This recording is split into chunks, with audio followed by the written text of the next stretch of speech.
can we look at the agenda for today and adopt it either as it is or with amendments? Yeah, I move that we. All right, it has been moved and seconded that we adopt the agenda. Thank you so very much. Good morning to Council. Good morning, our witness for today. And of course, good morning to our media personnel. We thank you for coming as well for today. We will proceed from where we stopped on Thursday with our last witness. Today we have another witness who is going to be before us. That's Gilma. First, I want to thank all of you for coming. Honorable witness or Mr. Witness, good morning to you. On behalf of the Special Select Committee of the National Assembly, I welcome you to this sitting convene to inquire into the sales and disposal of assets identified by the Commission of Inquiry into the financial activities of public bodies, enterprises, and offices in relation to their dealings with former President Yahya Jammeh and connected matters. You are appearing today in response to a summons duly issued by this committee to provide testimony on matters within your knowledge that are relevant to the subject of our inquiry.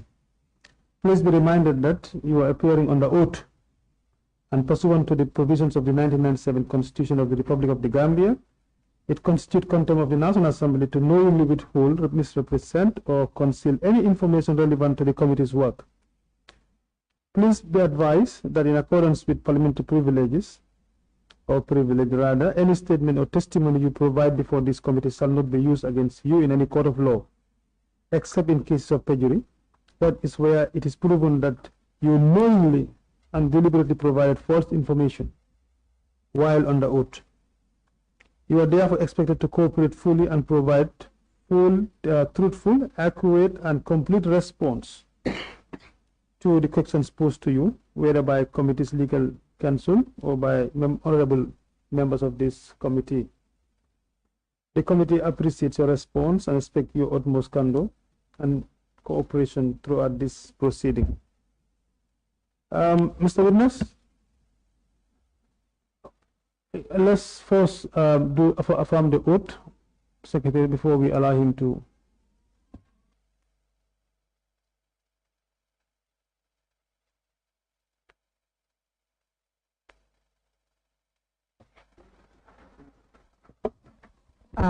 Honorable Chair, what for the Secretary to just confirm whether the witness is swearing with the Quran or the Bible?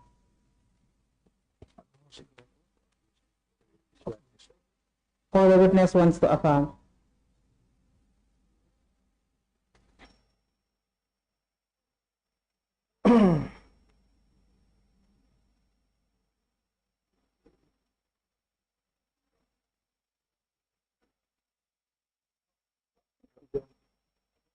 Or does the witness wish to affirm?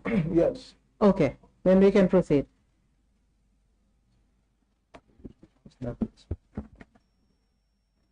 I, Mohamed Dabo, do sincerely and truly swear that the evidence I shall give before this committee shall be the truth, the whole truth, and nothing but the truth, so help me God.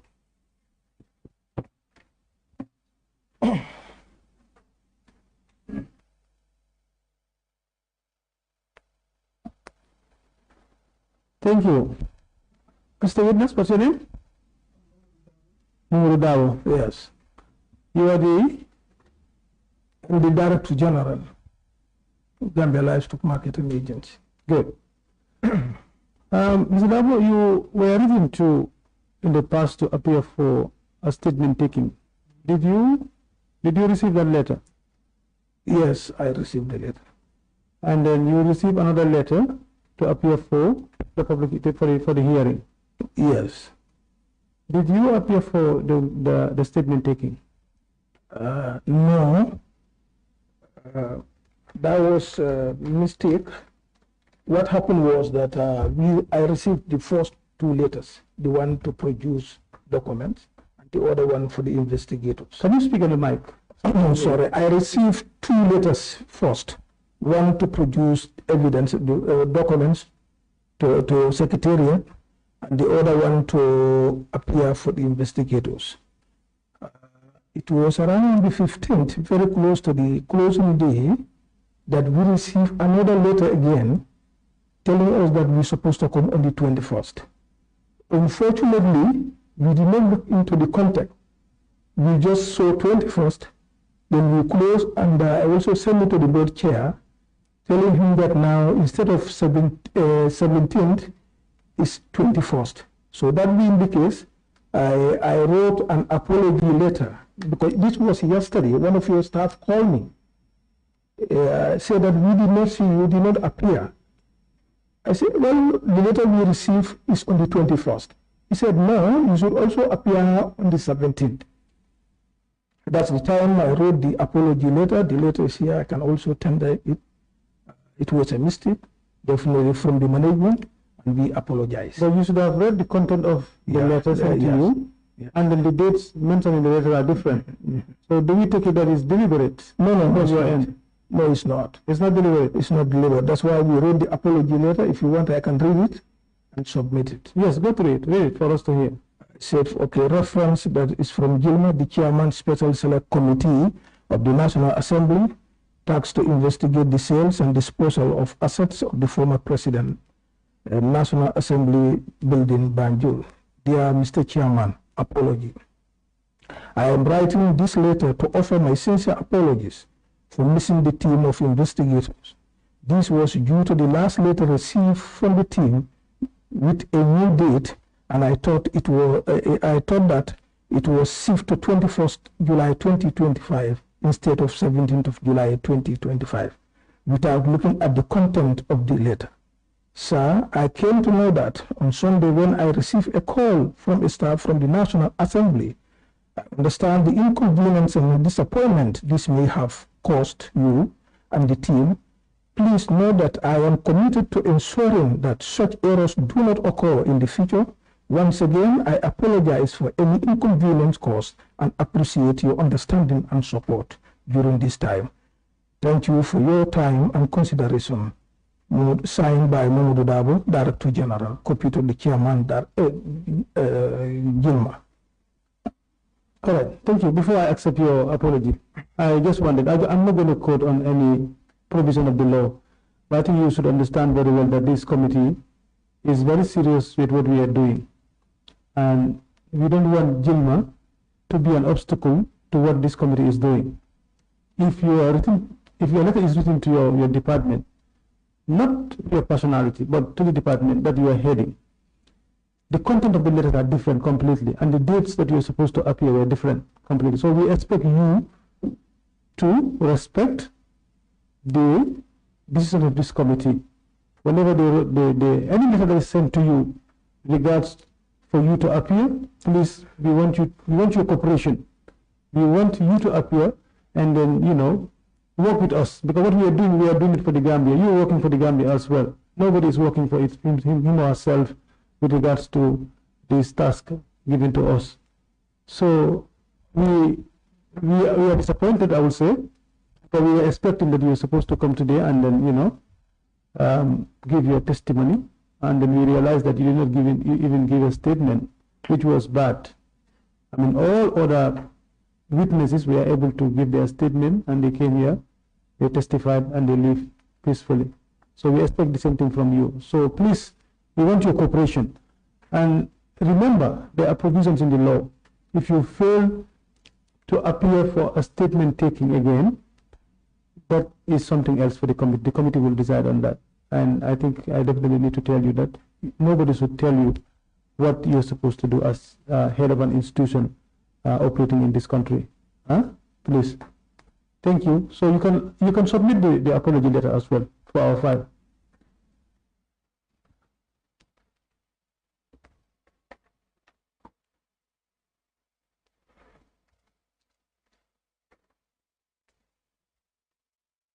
So the next thing also what we will do is, before you leave, we will want you to meet the investigator so that you can give your statement today, and we will summon you tomorrow, so you can appear tomorrow, Tuesday, for your testimony. Is that okay with you? Yes, it's fine. 11 o'clock in the morning, the same time. Okay. Please, huh? Okay. Please cooperate with us, huh? Okay, I'll do that, inshallah. Thank you, Mr. Dawo. All right. You are released.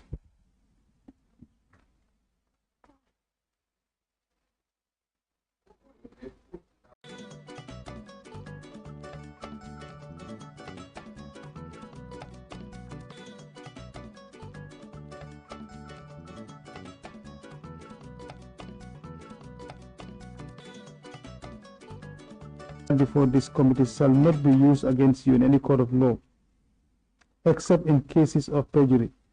That is where it is proven that you knowingly or deliberately provided false information while under oath. You are therefore expected to cooperate fully and provide truthful, accurate, and complete response to all questions posed to you, whether by the committee's legal counsel or by honorable members of the committee. The committee appreciates your presence and expects your utmost candor and cooperation throughout the proceeding. Thank you so very much, Mr. Witness. Mr. Kazama, you're welcome. We will not waste time because we expect. I think you had a statement already. All right, I will shift it straight to counsel to proceed with the witness testimony. Thank you.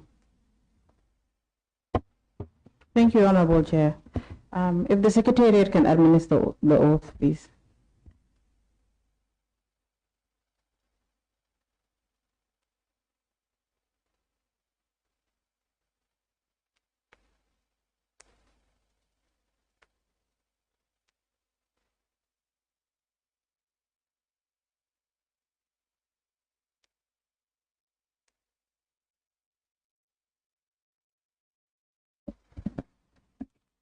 I, Mamadou El Gassama, do solemnly, sincerely, and truly swear that the evidence I shall give before this committee shall be the truth, the whole truth, nothing else but the truth. So help me Allah.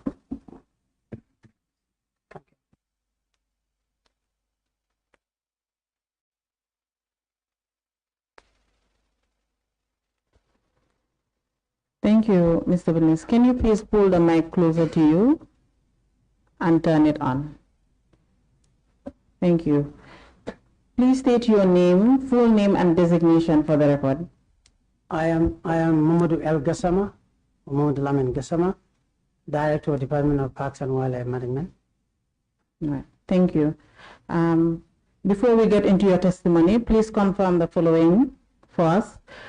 Did you receive a summons to produce documents to this committee?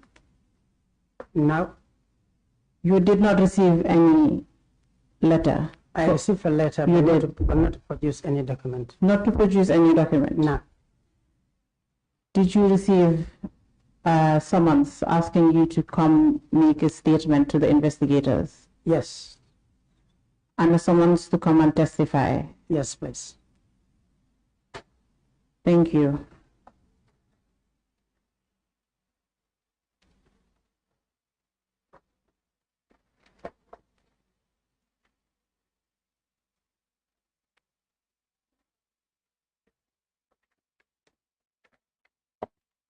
Where do we start now, Honorable Chair? Mr. Gassama, can you please state for the record when you started or assumed office as the Director of the Department of Parks and Wildlife? I was appointed on the 14th of April 2014 as the Director. Okay. Before we get into your testimony, for purposes of clarity, kindly give a brief overview of the mandate of the Department of Parks and Wildlife. Thank you, ma'am. Department of Parks and Wildlife is a state entity or government entity responsible for the management of wildlife estate in the country. What I mean by wildlife estate is all free-ranging vertebrates in the country, being it in situ or ex situ, meaning those who are in captivity or in protected areas and those who are on free range. That's what we refer to as wildlife estate. This can include aerial, arboreal, terrestrial, and marine species. Thank you.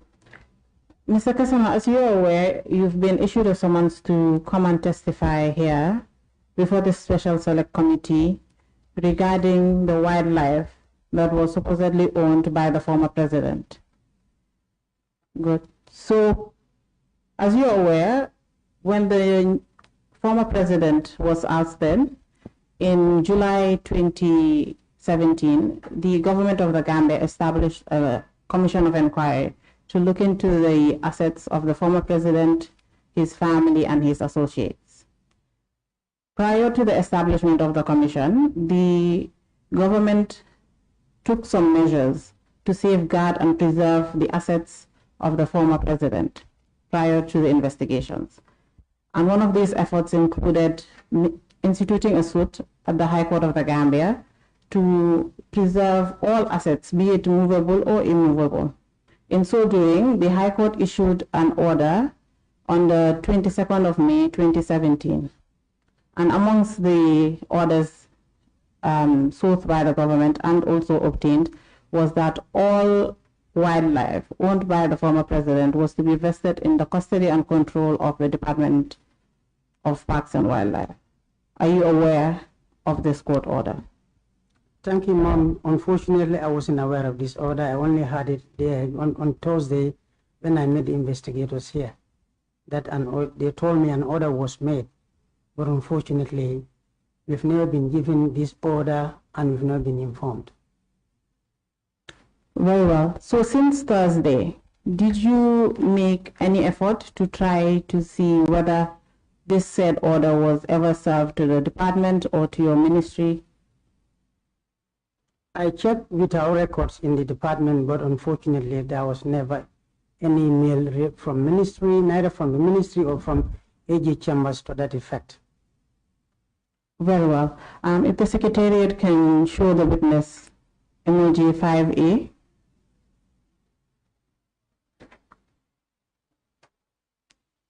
Honorable Chair, maybe we give your witness a minute or two to take a look at the order.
Mr. Kasama? Yes, ma'am. To aid you, you can go to the second page of the document and look at paragraph 5. 5, yes.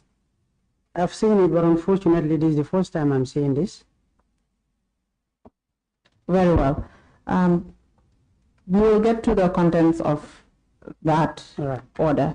Honorable Chair, Mr. Kasama gave a statement to the investigators last week, and if you can just adopt it and have it marked as exhibit.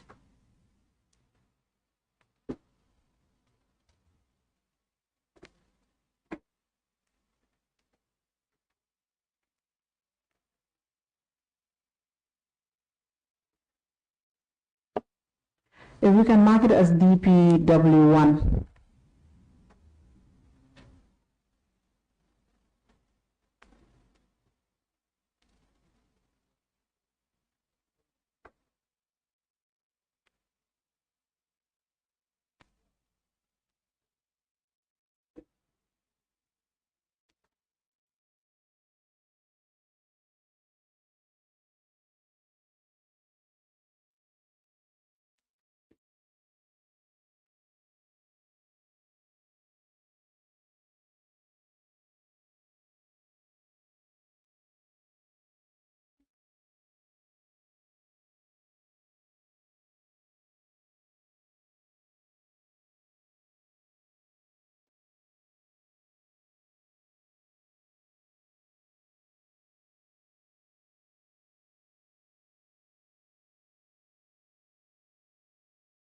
Thank you, Honorable Chair. Mr. Kasama, if you can just read paragraph 5 of the order. Read it out loud for the committee, please. Yeah.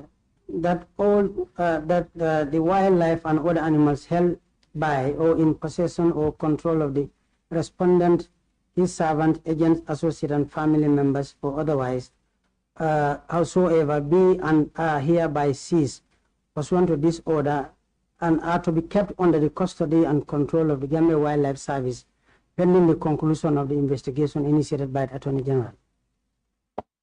Thank you. Now that you've stated that this is the first time you come across this order, yes, I think we can get into your testimony proper. Yes.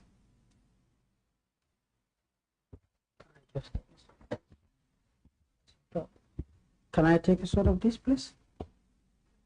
Can I snap it? Don't worry, we can give you a copy later at the end of your testimony. Thank you, ma'am.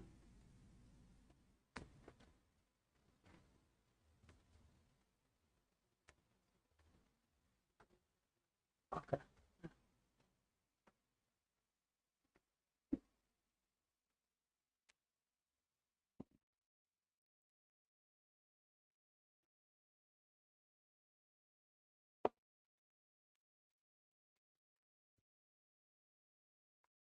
Mr. Kasamo, Yes, from your statement, you stated that the Department of Parks and Wildlife, even though they are not aware or have never been aware of the court's order issued on the 22nd of May 2017, did take up the initiative on its own accord to take care of the wildlife that is in Kanilai. How did the department come about to make that decision? As I mentioned in my beforehand, that is it's our responsibility to be in charge of wildlife that is in the Gambian territory here. But under the circumstance at the time of these animals coming into the Gambia, some of them are coming, they have been imported without our knowledge around at the time. But then since JANNEH left, because I'm quite familiar with issues at Kanilai when he was even here. We used to go there and come back and ended up training some of them, try to separate wildlife from livestock because of zoonotic disease transmission. They all require the same physiological needs. So whatever affects wildlife will naturally affect livestock. So in doing so, I'm quite familiar with this. And we have seen a lot of social media reports that animals are dying in Kanilai, they are really starving and so forth. Animals, wildlife, they are like my own children. If you're here, you heard that your kids are playing or dying or being shot somewhere, you'll be concerned to go and check. It's precisely based on this that we went to check to find out exactly what is happening to these animals. And we did a smart move doing so, in our view, because doing that has really given an impetus in saving the animals that are in there. Because there was a little bit of a chaos. Who is in charge of these animals? They are not been trained. They are just there hanging in and being asked to look after these animals. So once we are there, what I did first was to contact Gambia Horse and Donkey, this at Makasutu, because the one running, Dr. Heda, is Mr. Brewer's daughter. Brewer was our mentor when we started work. Mr. Brewer was the director of wildlife then, about some 35 years ago. And we had a discussion that for them to help us to train these animal keepers in Kanilai in a little bit of animal husbandry, at least they can have a basic baseline in how to care about these animals. So based on this, we have sent all the people in Kanilai who can read and write to Makasutu to be trained in basic wildlife techniques. And over and beyond that, I have also realized that the best thing to do, in our opinion, is to offer them job security. Because when I ask, I understand they have been given allowance, but they have no salary. So I decided to employ about 8 of them, who I can prove to me that they are bona fide Gambian with all the Gambian documents, and we have given them grade 1 positions. And at the time, the species we found there were hyenas, wildebeest, hyenas, Dabi eland, zebra, hundreds of crocs, and some snakes. So over this period of time, these people, we train them until they know basic wildlife management. And since then, we've been doing our best, try to aid and abet them in keeping these animals in check so that we can feed them with the basic food that we can. And to our credit, the zebra population has increased from 12 to 16, and it's the only place you can find zebra in the country. The eland, 2 are female. Unfortunately, they could not breed. Snakes, 2 are there, but that's on the custody of soldiers, not our people. And crocodiles too, we have hundreds of them. Some are so huge. Thank you, Mr. Kasama, for that. You've mentioned that even before President JANNEH left this country or lost the elections in 2016, you've been aware of the situation of the wildlife in Kanilai. Yes. Can you tell this committee what species of wildlife were available in Kanilai during President JANNEH's time? The species, once I have seen some species there that I did not see them again in 2017, which is some, there I saw a couple of dozens of ostrich in there. And I was told there's wildebeest.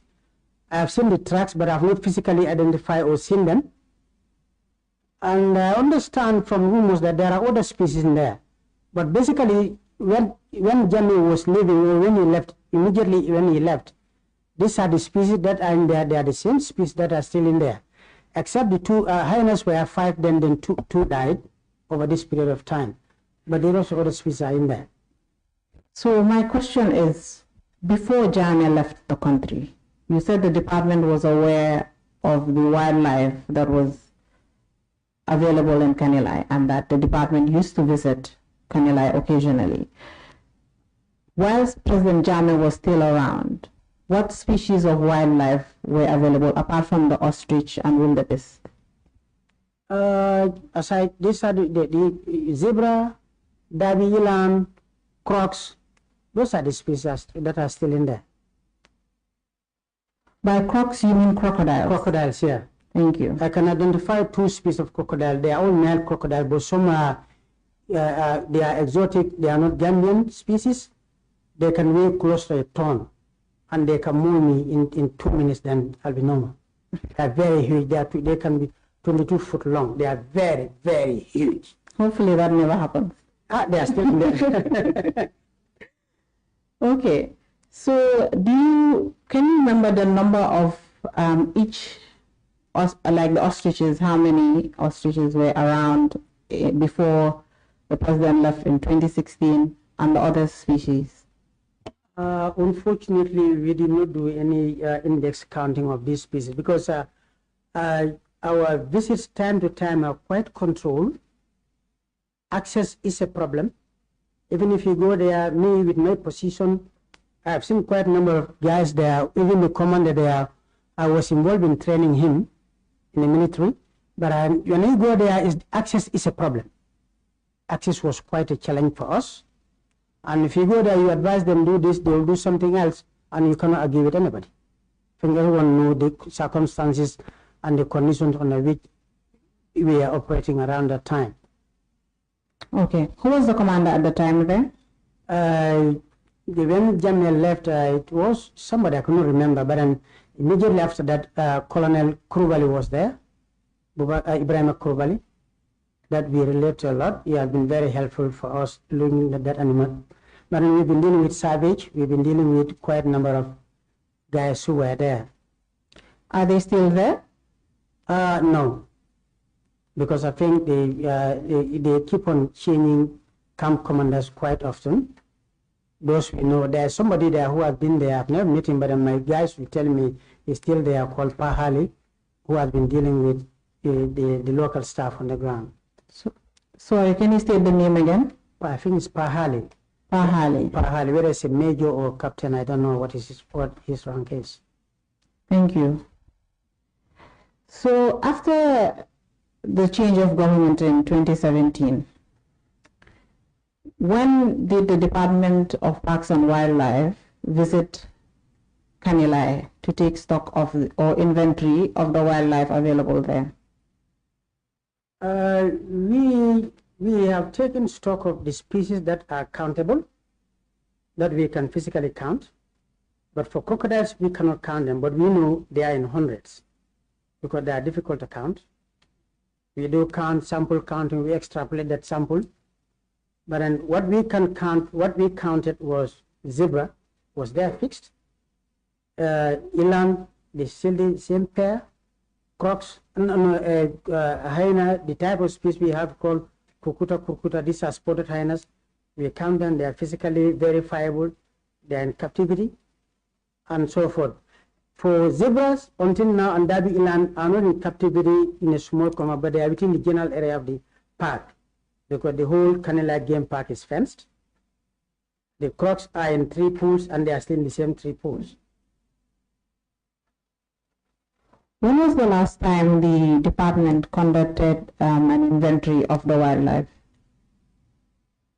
Unfortunately, we didn't do any proper inventory of wildlife, because once you do inventory of wildlife, what it meant in ecological terms means you have to look at their feeding, you have to look at the habitat condition, you have to look at their health conditions, all those details. We did not.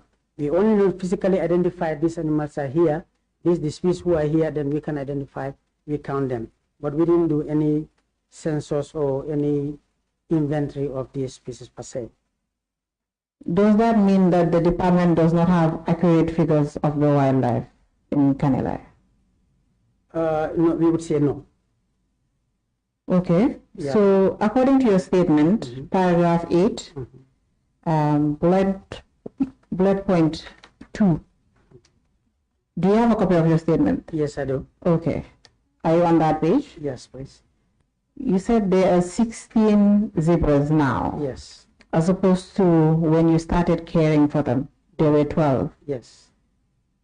If you did not conduct an inventory, an accurate inventory, how did you come up with these figures? I don't know which time would be appropriate to use this one, but then if you do inventory of the Kanilai Game Park, we'll be looking at not only these mammals, because those are the ones we count, and reptiles, which is crocodiles and snakes. It will go far beyond that. That means we'll have to physically count every species that is in the park. We have done this one just for our own records, because since we don't know we don't know who owns Kanilai per se, whether it still belongs to the JANNEH family or not. There's not currently an issue right now, the ownership of Kanilai. So we just, for your testimony today, it's restricted to the wildlife that is currently existing in Kanilai. And we want to know for certain the figures of the different species of wildlife that is available in Kanilai right now, today. So when was the last time, I think I asked you this, but it needs to be more clear. When was the last time the Department of Parks and Wildlife visited Kanilai? We still have an existing staff component unit in Kanilai. Okay. Yeah, meaning even from this, as I'm sitting here, when I call, they can tell me the number of these species that are in there. That's zebra, eland, and hyena. For crocs, we are estimating them to be in several hundreds, but we couldn't definitely say they are 300, 400, 500, because they keep on breeding and they are very prolific in breeding. But what we can say is, we can tell anybody, even with this commission, that if you go to Kanilai tomorrow, unless these animals are dead, you will find this number in there. That is, you'll find 16 zebra there, you'll find 2 Dabi eland in there, you'll find 3 hyenas in there, and you'll find several hundred crocs in there. Oh, well. Figure we have. Can you remember the exact date the department took over custody and control of the wildlife in 2017, the first time the department went after the change of government? We did not take in charge of wild animals in there. The Kanila Game Park is under the soldiers until today. It's under the Military. okay. So we try to find a workable, amicable solution or amicable way of working with them so that we look after the animal species in there. And by doing that means JANNEH family, they are also participating in this. How is the JANNEH family participating in this?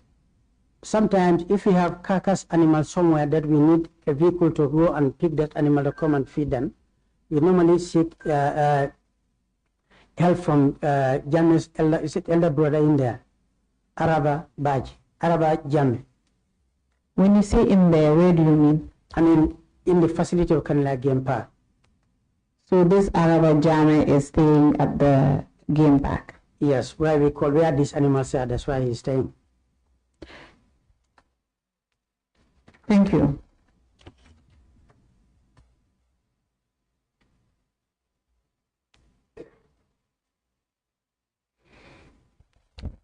The employees of the Department of Parks and Wildlife, you said earlier in your testimony that they were employees of the former president who were being given allowances but have now been absorbed into the Department of Parks and Wildlife, and they're currently working at the Kanilai Game Park. How and when were they absorbed into the department? They were, not all of them were absorbed at the same time. I think we started in 2018 or 2019. Precisely, I wouldn't be able to say the exact date until I consult the records. But then what we did was, what we thought was a smart move was, these people were with JANNEH looking after these animals. So we thought it was only reasonable and it makes sense before we can pick somebody from here and say, go and manage this place in Kanilai. If you're a stranger, you wouldn't know the history of this, and it's important you know the history of the place to ensure continuity. So this is why we observe these people over time based on our the number of vacancies that we have from PMO, so that we can observe them and we can continue to give these services until at a time that the fate of Kanilai can be decided by the government. If it's been given to the Department of Parks and Wildlife, then we will have to employ more seasoned officers in there. If not, then if it's been given private to someone else, then we'll have to see how to move these people from there and integrate them into other protected areas around the country. Very well. You also stated in your statement and earlier also in your testimony that there are two large pythons currently at the Kanilai Game Park. Right. But you said they are not under the custody of the department. No. Can you explain to this committee why this is the case? To be honest with you, when we went there, we found somebody there who is dedicated looking after these two pythons. And is the one who has been caring for them over all these years. There are a lot of myths and there are a lot of beliefs about those snakes. So we don't want to disturb their cultural activities. That's why we let this continue to go with these snakes. Because our people are not used to capturing these snakes. We know pythons are not very harmful snakes because they don't bite. Yeah, they can only kick and they can strangle you and stretch you dead, but they will not bite you. They wouldn't bite? No, they wouldn't bite. Are you sure? Yeah, but they can kick you hard because it's all contraction of muscle. Yeah. Have they kicked you before? Yes, I was once knocked down by one. That was, I think, in 1991 or 92. What about that? Yeah.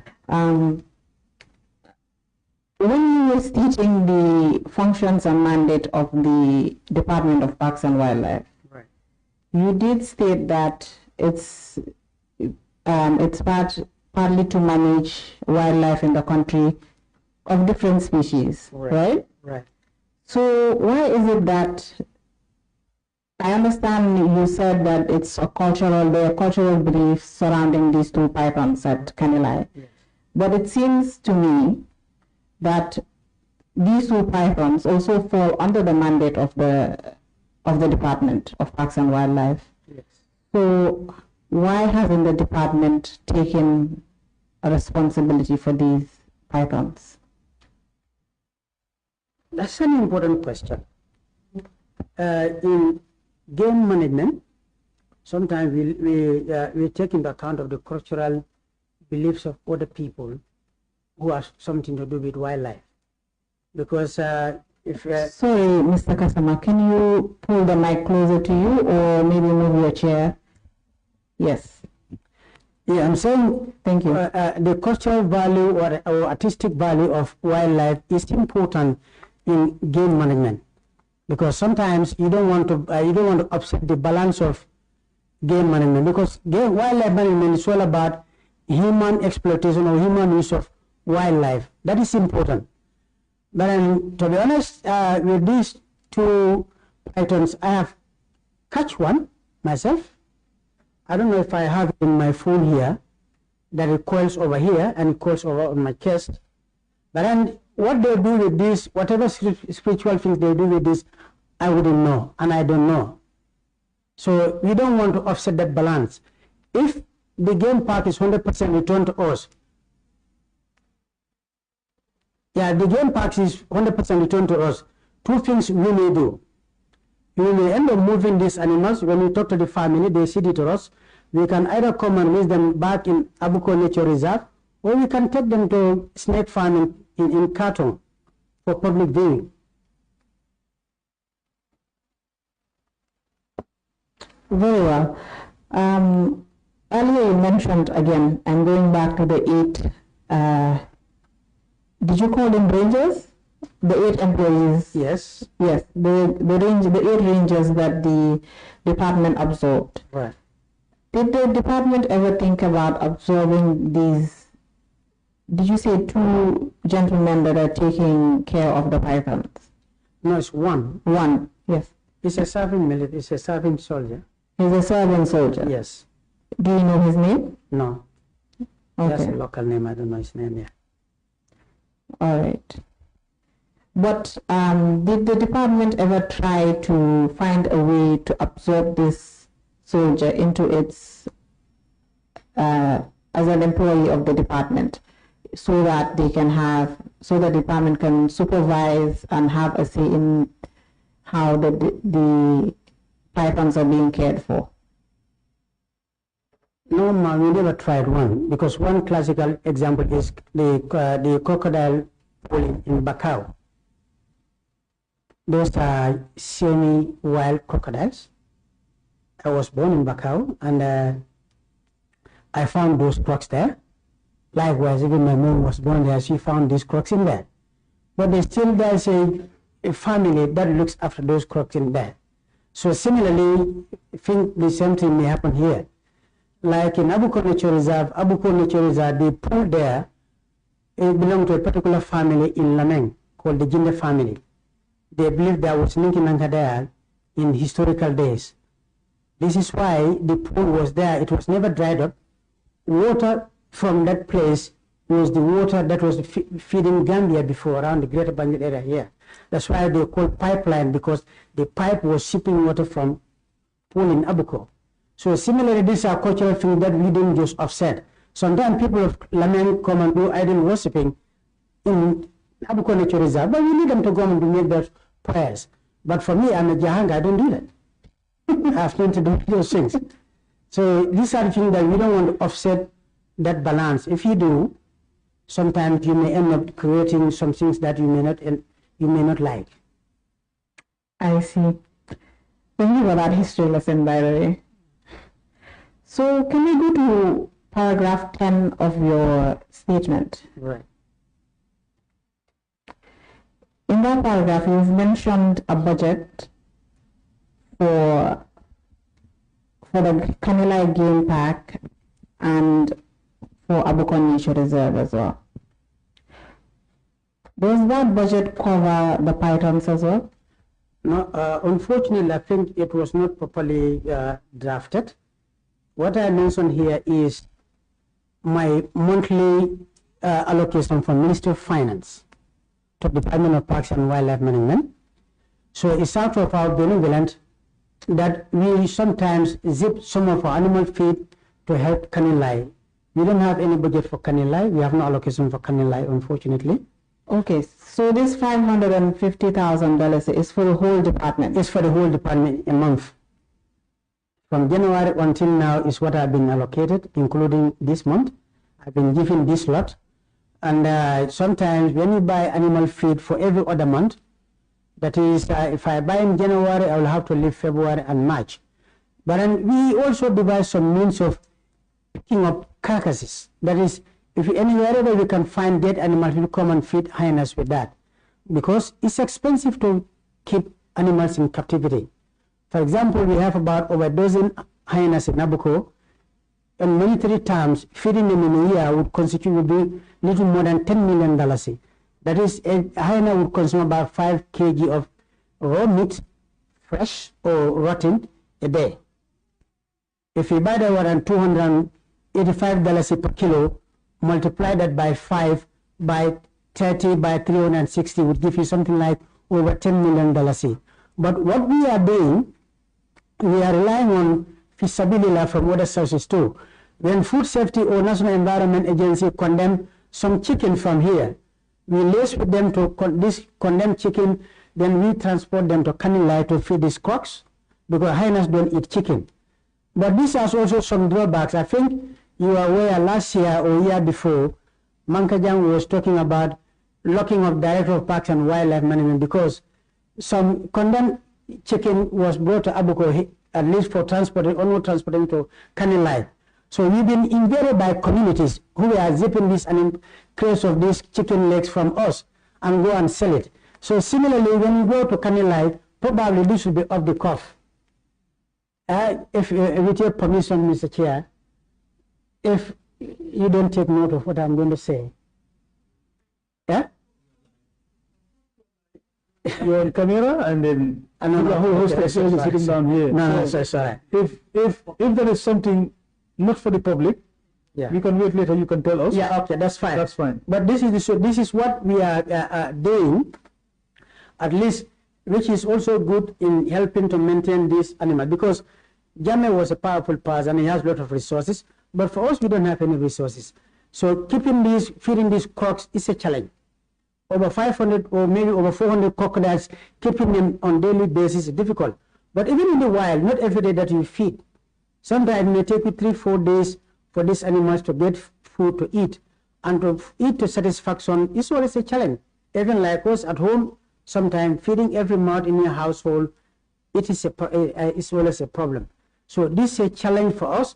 This is why we are also working with Gambia Horse and Donkey, who are also helping, aiding and abetting us in feeding these animals. And this is why these animals are still alive. If not, they would have all been dead by now. Those in captivity. That's the hyenas and the crocs. But for zebras and others, they are on free range, they are grazers. Once there is grass, they will eat. And once there is shrubs, they will browse. Thank you. Can you tell us more about the relationship between the Department of Parks and Wildlife and the Gambia Horse and Donkey Trust with regards to the Kanilai Game Park? It is the connection we have with the Gambia Horse and Donkey, because the owner or the director is the daughter of Mr. Bua. Mr. Bua was the first director of forestry, wildlife, and agriculture in this country. So it's because of that relationship we've asked her to be helping us looking after these animals for us. Two aspects, that is feeding, feeding, training of the rangers, and number 3, looking at the veterinary aspects of this, because we don't have a vet. And they are specialists in animal husbandry, so they will help us to look at the veterinary aspect of these animals. And that has really yielded a lot of dividends. And because of this, Gambia government should give them a big applause for helping us keeping these animals alive until I'm making this statement today. Thank you for that recommendation. I'm sure the government is watching. Moving on, can you confirm, you've already stated that you never received any communication with regards to the court order, either from your line ministry, the attorney, or the Attorney General's chambers.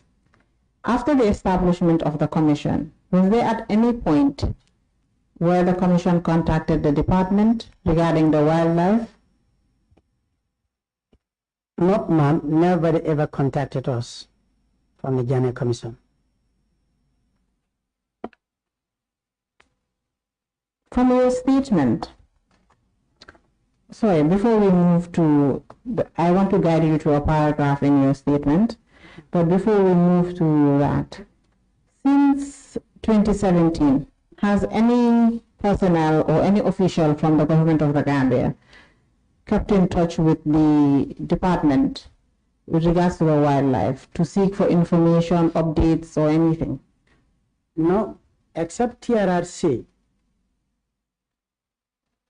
Except TRRC, we've been approached by agents or investigators from TRRC to find out if they can drain these crocodile pools based on information that some human remains have been given the crocs to feed. But I advise them we don't have that capacity to do that, one. Two, I'm not going to advise them to drain the crocodiles, because if they do, they will scatter and getting them back will be difficult. We don't have the means, we don't have the capacity to do that. I advise them to maybe employ an underground drone, underwater drone, to look at if they find any bone fragments in the basement of these pools. They can extract them and send them to maybe Belgium or UK to do forensic analysis to know whether if the DNA could confirm they are human or otherwise. As far as I'm concerned, that's the only thing we have with TRRC. And they went there and came back and they heeded our advice. So the TRRC did employ a drone to look into the depths of the pool? No, they never did. They never did? No, they just went to they just went there, look at the feasibility and came back, because nobody wanted to come near those crocs. Very well. Please go to paragraph 11 of your statement.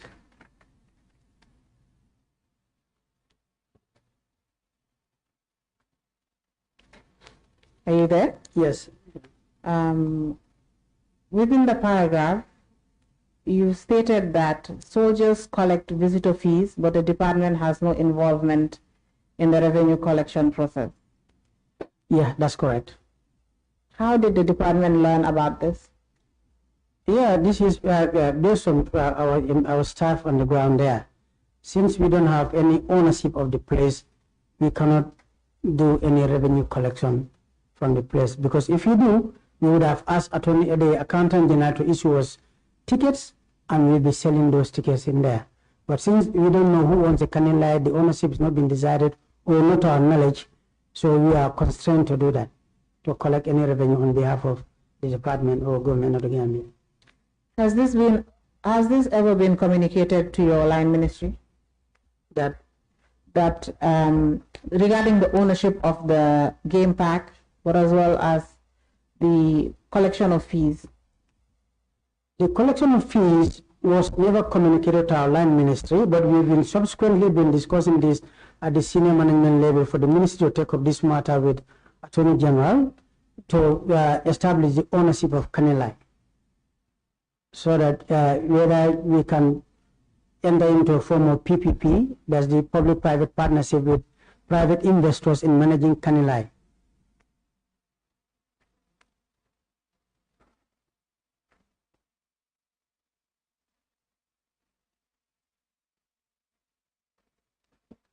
How soon does the department plan on working on this? We will have to. I have to discuss with my supervisor, which is the permanent secretary, to try to see what we can do, because the game park and the military camp is one and the same. So you can continue. I mean, the game park and the military camp is one and the same.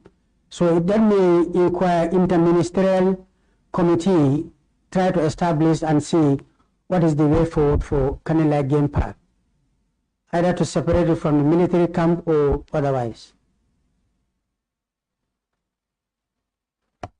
Thank you.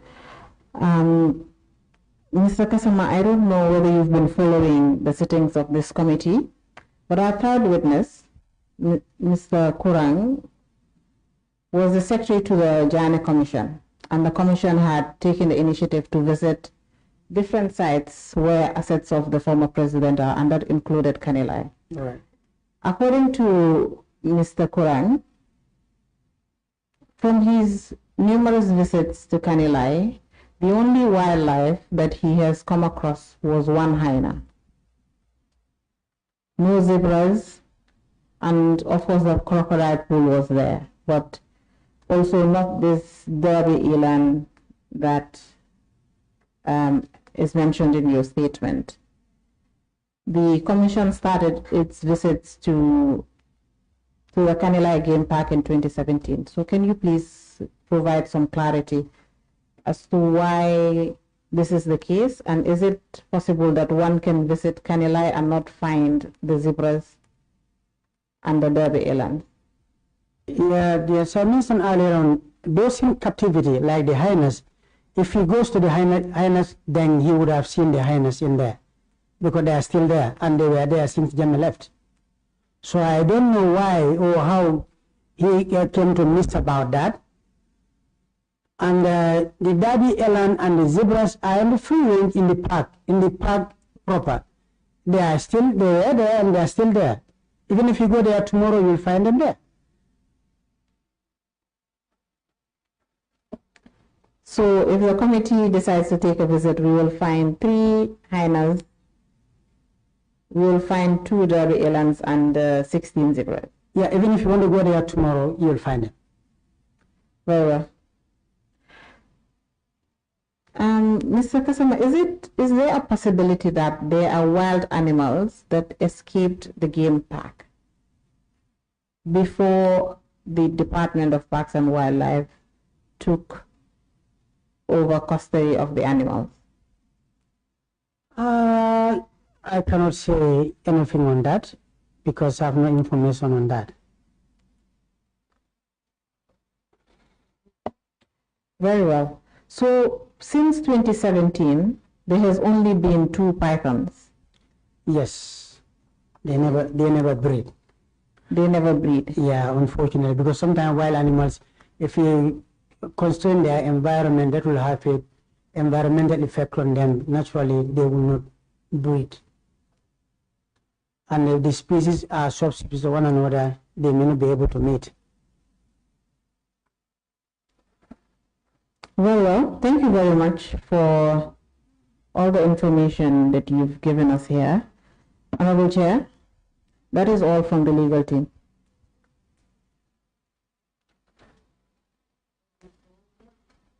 Thank you, Mr. Kasama, for providing those very important information for the committee. I think we'll proceed. My colleagues, if you have any questions for clarity, would you don't have? Okay, you can go ahead, Honorable Sir.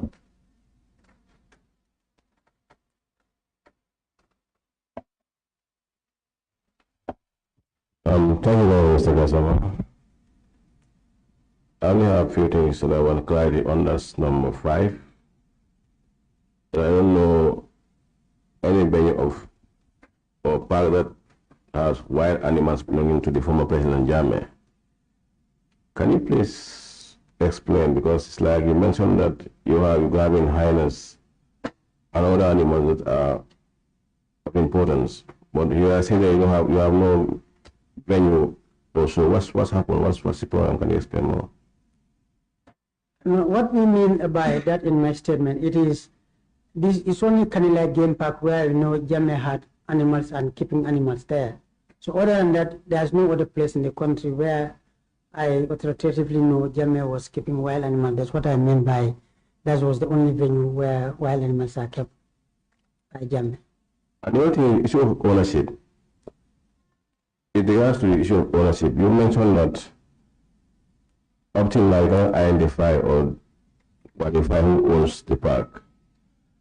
So my question is, before you go into Kanilai, the TRS, I mean, the JANNEH Commission, did they inform you about the park in Kanila, and also were you able to ask them about the issue of ownership? Unfortunately, we had zero contact from JANNEH Commission. Nothing. Absolutely nothing. Now, the statutory employees that are currently working for you, as you already mentioned, they are currently working for you. Now, the part, there is no ownership on, with regards when it comes to the part, there is no ownership. And the public employee staff, under what condition are you employing them? Is it that they are temporarily working to keep those animals, or are they working because of the men that you as a wildlife director, the park is still under control? What we did and what I mentioned earlier on, wild animals anywhere in the country are like my own children. And these animals there, since the ownership is yet to be decided, what I decided was the smart move was keeping this staff there, giving them some sort of formal employment before they would all leave for pasture and new. If that happens, means the animals will die. So until that time, this is why we have decided to give them that temporary appointment to be in Kanila Game Park. If today government decide to sell these animals to Mr. X or Mr. Y or cede this park to someone else, then we'll have to move our staff to other areas where they are needed. But just because keeping these animals to make sure that they are still alive, this is why we have taken initiative to employ them, because they have the institutional memory of Kanila Game Park, because they are there for several years. So it only makes sense that we do that. That's the wise thing that we could do under the circumstance. You made mention about the association called Donkeys and Horses, association owned by the daughter of the former owner of Abuku Reserve. Who contacted them? Were you asked by JANNEH Commission to contact them, or you contact them on your own? Who initiated the contact? I initiated the contact on my own volition as the director of wildlife, because I've been working with them and I'm quite familiar with the NGO and what their portfolio is.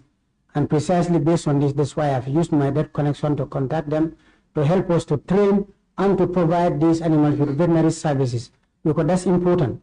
Like human beings, if you don't have a doctor to look after you, anytime you are attacked by a disease or any other thing, you become quite vulnerable.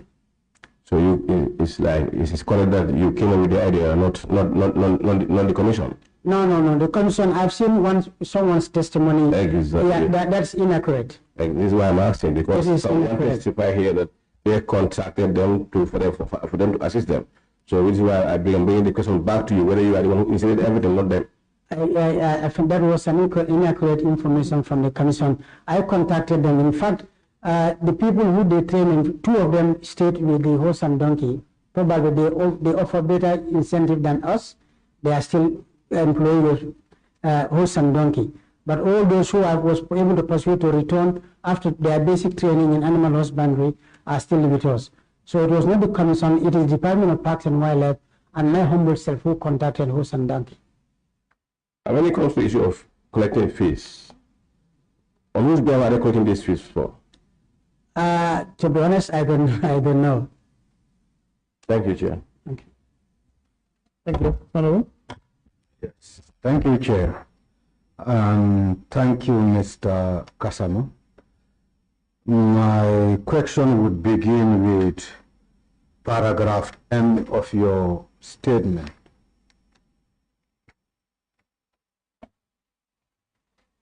Where you stated that a budget of $550,000 was submitted for support on feed.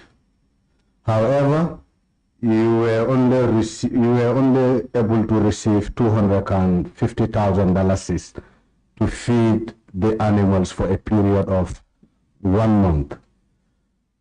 What really influenced those figures when your department don't really have an inventory of the animals that were within the park?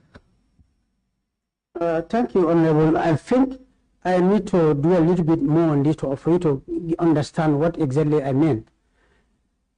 This is the 550 is my monthly allocation from Minister of Finance for Department of Parks and Wildlife Management. I was just quoting an example of animal feed that we are doing at Abuko, not for Kanilai. We have zero budget allocation for Kanilai. And this 250, I was giving an example, if you are giving 550,000, you've taken 250 out of this for animal feed for 1 month. Every other month is what we have. That was the example I was saying, based on the resource constraint that we are incapacitated to feed Kanilai game as of now, based on the allocation that we are having. That's what I was trying to explain, and that's exactly what this paragraph refers. But it doesn't mean that the 250 was based on inventory of animals in Kanilai or any other thing. Okay, that is clear. What I'm just trying to establish here is because, for example, if you are given a responsibility Right. to take care of such animals, you must be also supported with a budget. My question is, on monthly basis, how much were you spending as a department to feed those animals at the game park in Kanilai? $0. So how do you feed them if it is $0? We subsidize what they are feeding on. As I mentioned earlier on, sometimes when we have animal feed for Abuko, sometimes we collect carcasses from the abattoir. These are the things that we normally transport to Kanilai, and from the condemned chicken legs or condemned chicken from food safety and from National Environment Agency, we use this as a supplementary feed. However, the rangers in Kanilai too, they will all the time work to look at if we have dead animals around that area, they will go and pick them up, come and feed these animals. This is a challenge for me, this is a challenge for my discernment, and it's taking a lot of toll on our local resources that we are having. But I don't have any allocation to feed animals in Kanilai. I'm only using what I'm using in Abuko as a supplementary to feed those in Kanilai. So in a nutshell, it was $0 in terms of feeding the wildlife in Kanilai. That's correct. All right. Moving forward, Mr. Kasam, you said you were familiar with the game park in Kanilai prior to JANNEH's departure. Right. Right? During this period, what kind of species were you familiar with? Or do your department have a stock of the different types of species that exist at the game park in Kanilai before JANNEH's departure? Unfortunately not. What we have is those in captivity. That is the hyenas, the snake, the zebras are there if you go into the game park. The Derby eland is there if you go into the game park proper. And the ostrich are in there, but we've never taken stock of this because access to information around the time is difficult, like for us and for anybody else. Mr. Gassam, it's good that you said then you found few zebras, few hyenas, and all not. Can you be specific to tell us the specific numbers that were found in that game park prior to JANNEH's departure? I wouldn't know. I don't know the index. I don't know the number at the time prior to JANNEH's departure. It's only after his departure that we are able to access to do these few counts. Okay, Mr. Gassam, let's look at the management of the game park itself. In paragraph 7, you said your department were responsible for the species in terms of managing them, but the park itself was not managed by your department. What was the rationale behind that action? That is, our main focus was the survival of the species in captivity. That's a key component of our action. And beyond that is looking at this species of free range, that is the zebras and the Derby eland. And unfortunately, we don't have resources like to be patrolling every single day on motorable, or on either on motorbike or with a vehicle. But they do a lot of patrols on foot to look at the safety of these animal species in Kanilai.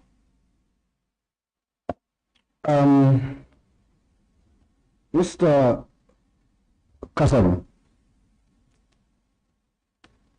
what is your take as the Director of Wildlife as per the court order from the JANNEH Commission, aside from getting a formal communication either from the JANNEH Commission or from the Ministry of Justice? I don't understand. Can you repeat the question, please? My question is, with the court order, I think I can refer you to 5A.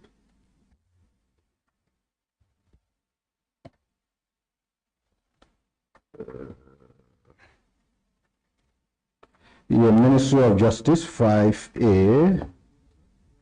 Yeah, the order. Yes. Yeah. I have it here too. Which was dated way back in 2017, right? My question is, what were your specific actions in executing that court order, even though you said the order was not formally communicated to your office?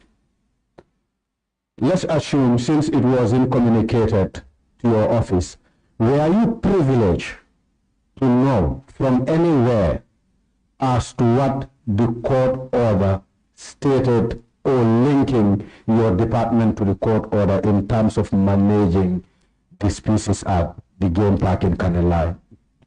Unfortunately not.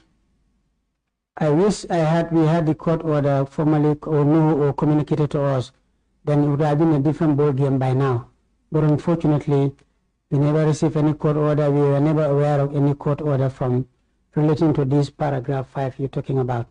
It's the first time that I'm seeing this, and the first time I heard about this was this last Thursday.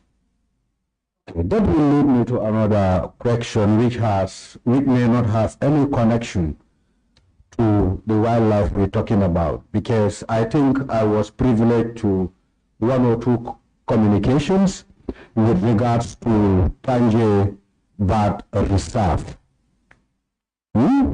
Yes. And one of the bases you were relying on was the recommendations made by the JANNEH Commission that the specific park should be managed by Department of Wildlife. My question is, how were you privileged to know about the recommendations of the JANNEH Commission without being privileged to know about the court order? These are two different things altogether. Beg your pardon, Honorable Member. Tanje Bird Reserve was established by Department of Parks and Wildlife Management. Kanilai Game Park was established by JANNEH, not us. We have no information how it came about. Naturally, if we are to establish a national park, what we do is we do series of studies first. We do baseline data collection. We look at the socioeconomics. We look at the demography. We look at the ownership and so forth about why the rationale to declare that place as a national park. And it goes through a lot of formal processes, eventually coming down to National Assembly here before it has been assented to. But for Kanilai Game Park, that was not the case. I understand from the angle you are speaking from. My question is, was there at any instance that you were relying on the JANNEH Commission's recommendation in terms of getting that reserve to be managed by your department? Which reserve? Tanje. Yeah, I think if you look at the aspect of Tanje Bird Reserve, it's just a portion. It's just a portion of Tanje Bird Reserve that was allocated to Lauren Bagbo or his wife either, and eventually it has been taken away from them and ceded to Kanilai Game Park. But I'm not sure whether it's subject of this commission or whether it's of any relevance, because right now you can know that I've been taking a lot of heat from different investors about that particular place and the old efforts that have done so that that place still remains under the auspices of Department of Parks and Wildlife Management, for the records.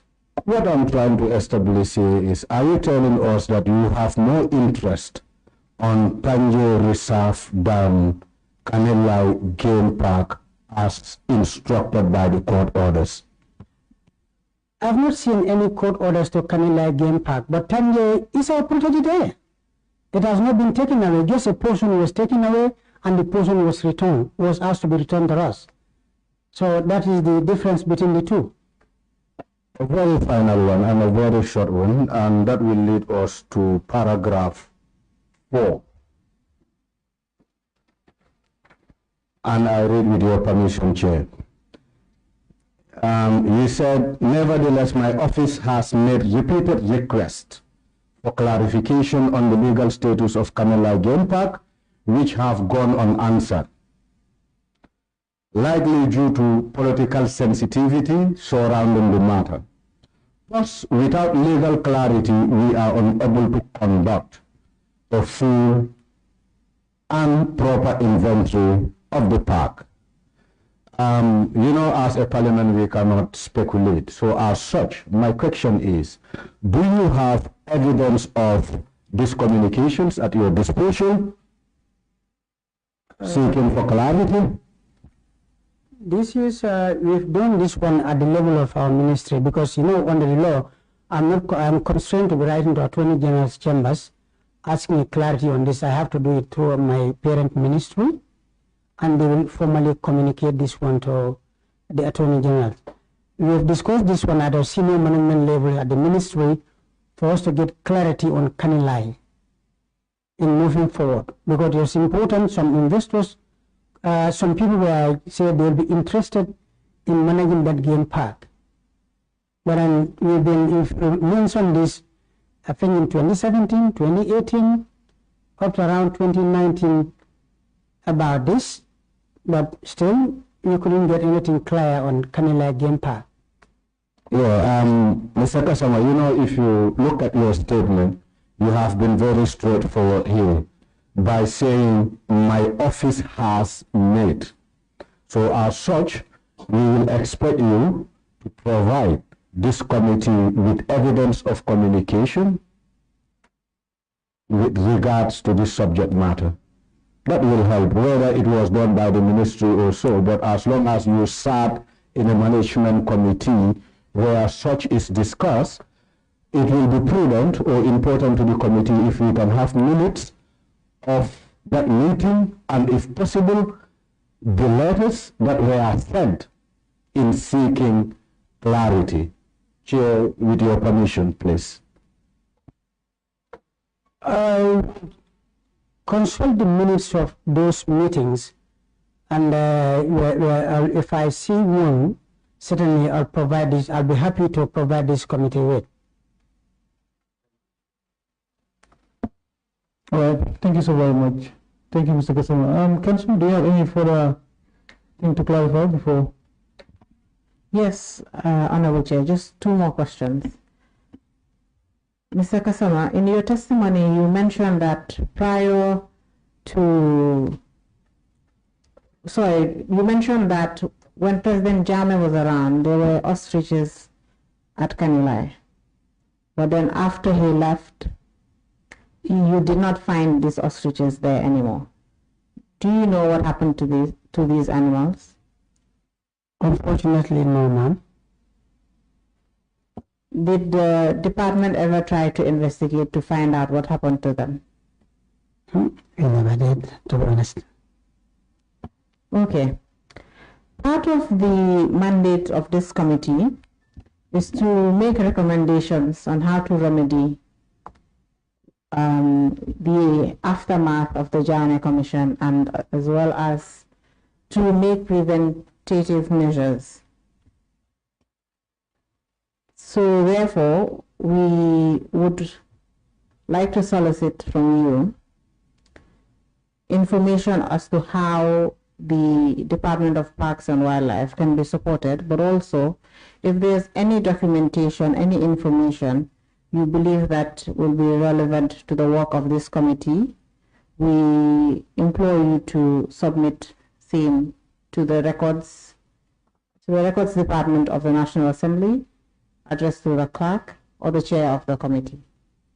Thank you, ma'am. We'll be happy to do that. So just to confirm before we leave, does the department have any information that is relevant to this committee? Documentation that you believe is relevant to the work of this committee? No, we don't. You don't? No. Very well. Thank you. That is all, Honorable Chair. All right, one for clarification or question from my colleague. Just a very final one. Mr. Kasama, in your testimony, you said you were not aware of any court order. My follow-up question is, how do you manage to participate in the entire process? Where do you get that authority from? The entire process of what?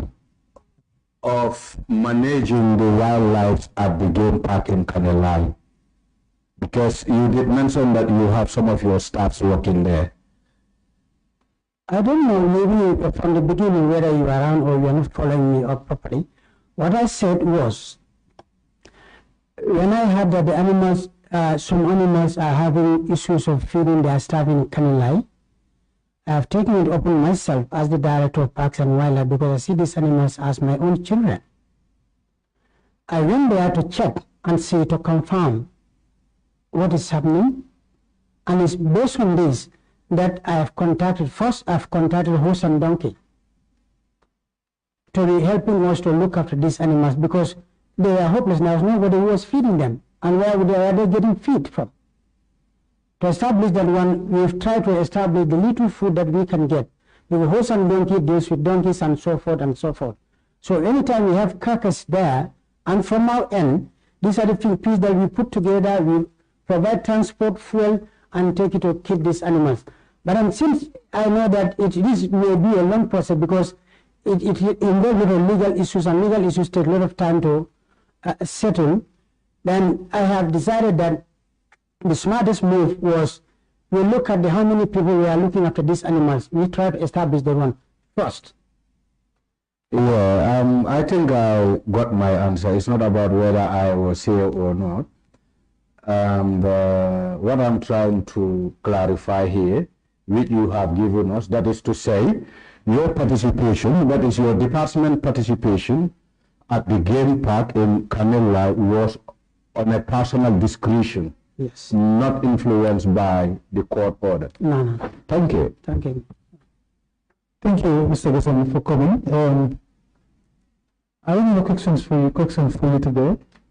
However, we appreciate your appearance to give a testimony regarding your department's involvement in this whole process. Without wasting more time, I think we will have to release you to go. But of course, like the council said, you made mention that you don't have any document at your disposal that is relevant to the work of this committee. No. We will still employ on you. Perhaps even if you go back and then you've seen any document that you think is important for us, please do get in contact with us so that we can get those information from you. That thing is relevant, huh? Thank you. Yes, thank you so very much. So you... And we will also be happy anytime you want to schedule a visit there, you contact me. Then my staff would be helping you to access to these animals and see everything in there. Exactly. So one of the things also I think the member requested, if possibly you have any access to the minutes of those meetings, perhaps you can also provide a copy for this committee, just for clarity. That will be important, huh? I will check. Yes, we will work on that. We will discuss among ourselves to see if there is any possibility for us to visit. We will do, and then familiarize ourselves with what is happening there. Thank you so very much. You are released for now, and meeting will be adjourned for today until tomorrow morning at 11 o'clock. We will proceed. Thank you so very much, Council.